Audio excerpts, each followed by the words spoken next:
योगी जी, लंगड़ा बहुत हो गया अब करना, लंगड़ा करना अब बहुत हो गया।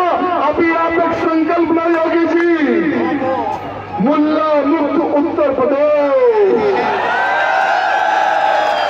मुल्ला मुक्त उत्तर प्रदेश हो, मुल्ला मुक्त मध्य प्रदेश हो।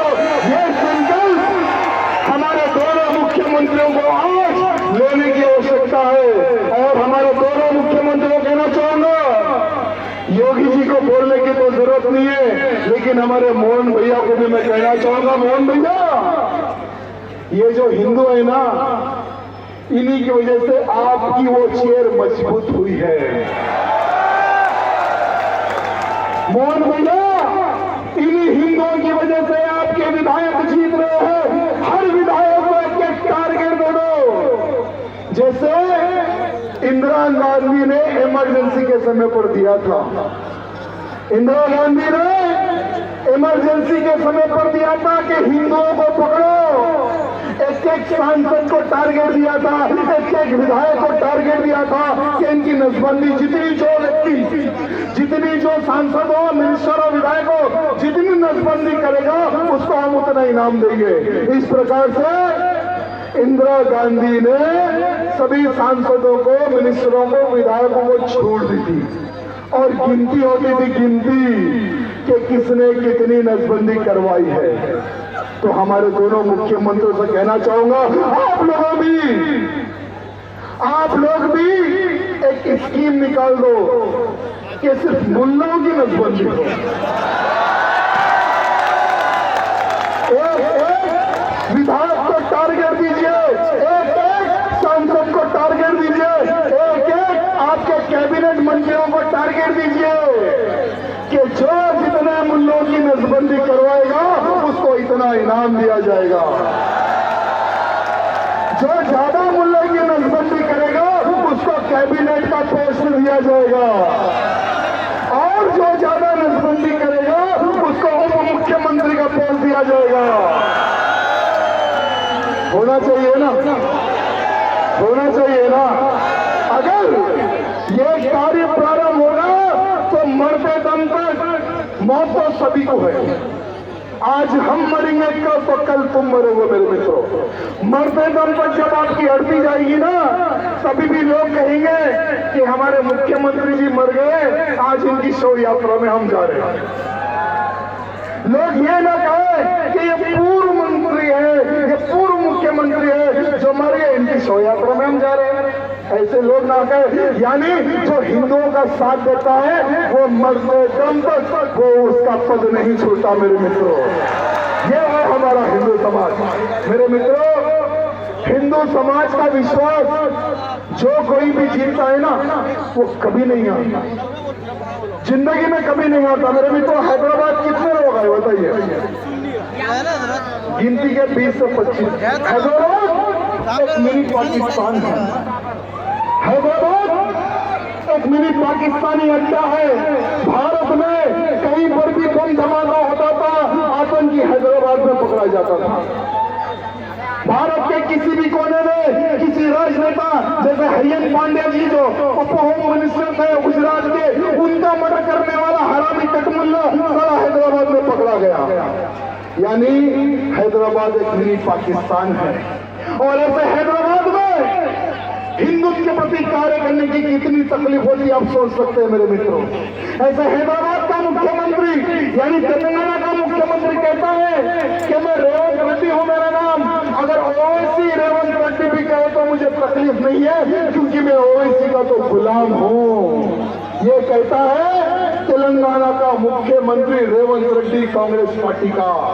तो सोचो मेरे मित्रों, एक मुख्यमंत्री ओवैसी के पैरों पर बैठता है, यानी मुख्यमंत्री तो वो नाम का है। तेलंगाना में जो भी मुख्यमंत्री बनता है उस पर राज ये दो पिल्ले करते हैं, अकबरुद्दीन ओवैसी, असदुद्दीन ओवैसी। मेरे मित्रों, ये दो लोग राज करते हैं। तो ऐसी जगह में हिंदुत्व के प्रति कार्य करने में कितनी तकलीफ हो सकती है आप सोच सकते हैं। लेकिन मेरे मित्रों, जब हिंदू एक होता है ना, तो कोई भी कुछ उखाड़ नहीं सकता।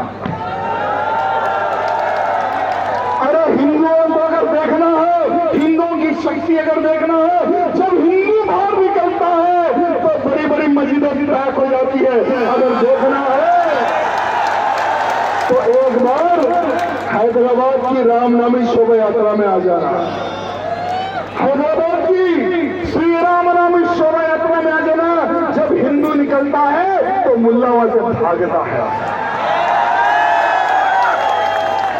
जहां पर ओवैसी झा का सांसद है, ओवैसी झा का सांसद है, उसी के क्षेत्र में रामनवमी शोभा यात्रा निकलती है। ओवैसी भी वो क्षेत्र छोड़कर भाग जाता है।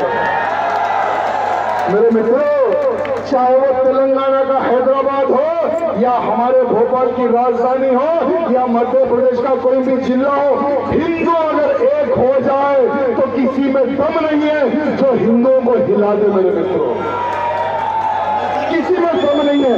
लेकिन एक तकलीफ होती है, हिंदू जातिवाद में पड़ता है, हिंदू जातिवाद में पड़ता है, इसलिए हिंदुओं की बहनों के साथ में बलात्कार होता है, इसलिए हिंदुओं को काटा जाता है, हिंदुओं को मारा जाता है। क्यों? क्योंकि हिंदू तो जातियों में बढ़ चुका है। मेरे मित्रों, बटोगे तो कटोगे, सुना है ना? अरे बटोगे तो कटोगे, इसलिए आज से एक संकल्प लेना। कोई भी अगर आपका नाम पूछे तो कहना राजा सिंह हिंदू, अभिषेक यादव हिंदू, फलाना कुछ भी कहो, हिंदू लगाइए। हिंदू अगर अपने आप में अगर सिंबल अगर लगा देंगे ना तो कोई भी व्यक्ति ये सोचेगा कि अब इनको तोड़ना नामुमकिन है। इसलिए कह रहा हूं मेरे मित्रों, प्रधानमंत्री मोदी जी से एक निवेदन है मेरा। मोदी जी, फुकट में, यानी फुकट का तो बांटना बहुत हो गया। फुकट में राशन बांटा जा रहा है इनको, फुकट में घर बांटे जा रहे हैं इनको। अभी इनको फुकट का देना बंद करो। हमारे प्रधानमंत्री मोदी से निवेदन है, क्योंकि आपको भी वोट देने वाला हिंदू ही है और ये समय की मांग है। जो हिंदुत्व की बात करेगा, जो हिंदुत्व की बात करेगा, ये आज के नेताओं को सोचने और समझने की आवश्यकता है। अरे यहाँ के तो कुछ नेताएं मछली परिवार के गेट के पास जाकर पैसों की भीख मांगते, ऐसा मैंने सुना है। ये वही मछली परिवार है जिसने एक टीम बनाई है, एक प्लानिंग की है, ड्रग्स जिहाद, यानी हमारी हिंदू बहन बेटियों को फ्री में पब में एंट्री देने के बहाने, हमारी हिंदू बहन बेटियों को फ्री में पब में एंट्री देने के बाद में उनको ड्रग्स का सेवन करवाया जाता था, उनके अश्लील वीडियो बनाए जाते थे, उनके साथ में बलात्कार किया जाता था, फिर उनका ब्रेन वॉश एवं धर्मांतरण, फिर उनको ब्लैकमेल किया जाता था। मोहन जी ने तो ठीक है उनके घर के ऊपर बुलडोजर चढ़वा दिया। मोहन जी, ये मछली परिवार को कौन कौन सा नेता आशीर्वाद देता था, उनके हाथ कटवा दीजिए, ये मैं आपसे निवेदन करना चाहता हूं। आज कुछ लोग तो बेल पर बाहर आ चुके हैं मछली परिवार के। मोहन जी, मध्य प्रदेश पूरे राज्य में एक भी मछली परिवार का व्यक्ति ना हो, सालों को लात मार के यहाँ से हटा लो, ये मैं निवेदन करना चाहता हूँ। मोहन भैया, ये हमारे हिंदुओं की डिमांड है, क्योंकि उसने हमारी बहन बेटियों को ड्रग्स का नशा करवाया है, उसने हमारी हिंदू बहन बेटियों के साथ में बलात्कार किया है, और ऐसे हरामियों को हमारे मध्य प्रदेश में पैर भी रखने नहीं देना है। ये मैं हमारे मोहन जी से निवेदन करना चाहता हूँ। ए भाई, माइक भेजो, क्या माइक भेजो, माइक भेजो, उस पर नारे दो थोड़ी देर के लिए। हाँ, तो समझ गया बेटा, बैठ हो गया। 26 टन गौ मांस सिटी में ही पकड़ा गया ना, पकड़ा गया ना। अरे अभी आ रहा हूँ, थोड़ा घूमने तो मैं थोड़ा बैठ हो गया। अरे तो होता है ना पानी का बुलबुला उसका पटोले बैठ जाता है। हाँ बैठ जाओ बैठ जाओ। थोड़ा डिस्टर्ब नहीं हो रहा है क्या आपकी वजह से? हो रहा है ना डिस्टर्ब, हो रहा है ना? 20 मिनट और मुंह बंद कर लो थोड़ा। पहले मछली परिवार के घर में तो घुसने दो मेरे को। अरे वो भोसड़ी के घर में तो मेरे को घुसने दो। क्षमा चाहूंगा मेरी बहनों, दर्द है, गुस्सा है। क्षमा चाहूंगा मेरी बहनों को, क्योंकि दर्द है, गुस्सा है, क्योंकि मेरी बहनों के ऊपर उसने बुरी निगाह डाली है। मेरी बहनों को ड्रग्स का नशा करवाया है उसने। इसलिए मेरे मित्रों, उस हरामी की भी बहन बेटी ना बचे, ये काम करके बताओ। अरे वो लोग जिहाद कर सकता है तो तुम हिंदू जिहाद क्या नहीं कर सकते हो? अरे वो हमारी हिंदू बहन बेटी को उठा सकता है तो क्या हम आयशा को नहीं उठा सकते हैं क्या? अरे वो हमारी हिंदू बहन बेटी का धर्मांतरण कर सकता है तो क्या हम आयशा को उठाकर उसका धर्म क्या नहीं बदल सकते हैं क्या?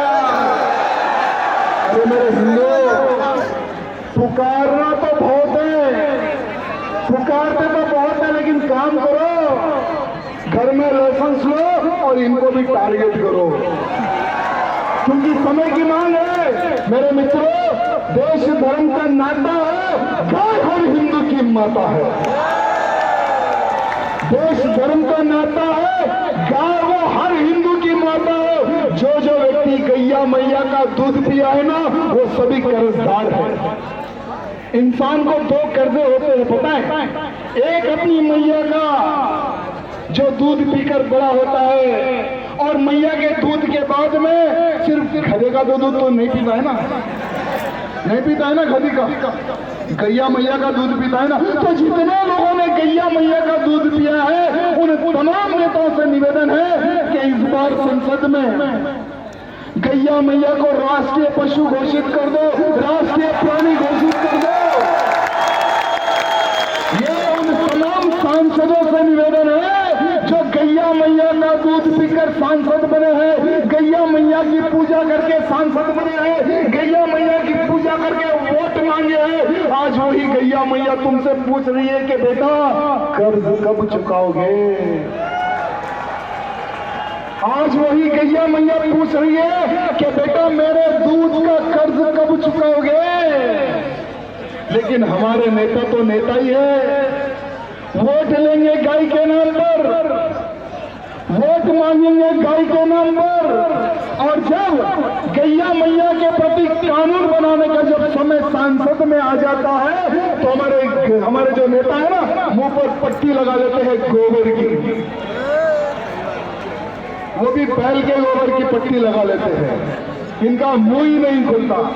अरे हमारे ही भोपाल की राजधानी में कुछ ही दिन पहले मैं देख रहा था कि हमारे बजरंगी और हमारे हिंदू पुलिस से लड़ रहे थे। 26 टन गौ मांस मिला है, 26 टन। अरे अनेकों क्षेत्रों से, सिर्फ मध्य प्रदेश के कई कोनों से गैया मैया को काटकर मांस एक्सपोर्ट किया जा रहा है। जिंदी गैया मैया को, नंदी भगवानों को, गैया मैया के बच्चों को यहां से एक्सपोर्ट किया जा रहा है। गैया मैया के ऊपर कानून बना हुआ है ना, गौ हत्या पर कानून बना हुआ है मध्य प्रदेश में, गौ हत्या पर कानून बना हुआ है उत्तर प्रदेश में, गौ हत्या पर कानून बना हुआ है। जहां जहां पर भगवा सरकार है वहां पर कानून बना हुआ है। लेकिन क्या कानून सिर्फ पेपर में बनाए हो क्या? सिर्फ शौक पर बनवाए हो क्या कानून? मैं हमारे उन तमाम मुख्यमंत्रियों से निवेदन करना चाहता हूं, जहां जहां पर भगवा सरकार है उन तमाम राज्यों के मुख्यमंत्री से निवेदन करना चाहता हूं, एक अलग से टास्क फोर्स बनाई जाए, एक अलग से पुलिस फोर्स बनाई जाए जो सिर्फ गौ हत्यारों को ठोकने का काम करे, और जो भी गैया मैया की रक्षा के लिए, चाहे वो बजरंग दल हो, चाहे कोई भी हिंदू संगठन हो, अगर वो आधी रात को गैया मैया की रक्षा के लिए रोड पर खड़ा होता है, उसको प्रोटेक्शन दे और उसका साथ दे, ये मैं पुलिस से निवेदन करना चाहता हूं। लेकिन कुछ हमारे पुलिस भाई क्या करते पता है ना, वो गौरक्षक को पूछेंगे तू कौन है, तू कहां से आया है, तुझे क्या अधिकार है, तू गई को पकड़ने वाला को क्या पुलिस वाला है क्या, ऐसा आर्गुमेंट करते हैं। पता है क्यों आर्गुमेंट करते हैं? क्योंकि कसाई उनको महीने को पैसे देते हैं, हर महीना इन कुछ पुलिस के लोगों को पैसा देते हैं गाड़ी पास करवाने के। तो उन पुलिस भाइयों को निवेदन करना चाहता हूं, एक रिक्वेस्ट करता हूं, सब पाप लेना, अरे सब पाप लेना, 100 इंसानों को ठोक दे, वो भी पाप तेरे ऊपर लगेगा तो कुछ नहीं होगा। कईयों कीड़े मकोड़े मार दे, वो भी पाप लगेगा तो कुछ नहीं होगा। लेकिन एक गैया मैया अगर तेरे कारण मर जाए तो 7 जन्मों तक वो पाप छूटने वाला नहीं है, 7 जन्मों तक वो पाप छूटने वाला नहीं है। क्योंकि चाहे वो व्यक्ति गाय को अपने हाथ से काटे या जो हाथ है उसको दूर से सहयोग करने वाला भी अगर हाथ हो तो उसको वो पाप लगना ही है मेरे मित्रों। चाहे वो नेतागण हो, चाहे वो पुलिस का अधिकारी हो या छोटा अधिकारी क्यों ना हो, सब पाप लेना, गैया मैया का पाप नहीं लेना, क्योंकि तुम्हारे बच्चों के सामने आता है। आपको बताएं, हम जीरो से एक विधायक, वो भी 3 बार के विधायक बने तेलंगाना में। किसके आशीर्वाद से बने पता है? सिर्फ गौ माता की। क्योंकि हैदराबाद जैसे क्षेत्र में कोई भी गैया मैया को काटने ले जाता था, हम उसके टांगा तोड़ने का काम करें। हैदराबाद में जो भी गैया मैया को काटने ले जाता था उसको ठोकने का काम करे। एक बार हम चले गए 6 महीने के लिए आराम करने जेल, एक बार 3 महीने के लिए चले गए जेल, एक बार 45 दिन के लिए चले गए जेल। तो हम कोई पर्सनल केस करके नहीं गए, इनको ठोक ठोक कर जेल गए हम लोग। कभी हमने 2 को ठोक दिया, कभी हमने 1 को ठोक दिया, 1 को ठोका वो बच गया, इसलिए 45 दिन चले गए। तो मेरे मित्रों, आज यानी हमारे 2 रूप है, एक क्राइम का रूप अलग है और एक राजनीति का रूप अलग है। तो अभी आने वाला समय में समझता हूँ रूप थोड़ा बदलना पड़ेगा, समय की मांग है। मेरे मित्रों, आज हम लोग देख रहे हैं कि आज हम सबका एक संकल्प था कि अयोध्या में भव्य राम मंदिर बने, सबका था ना।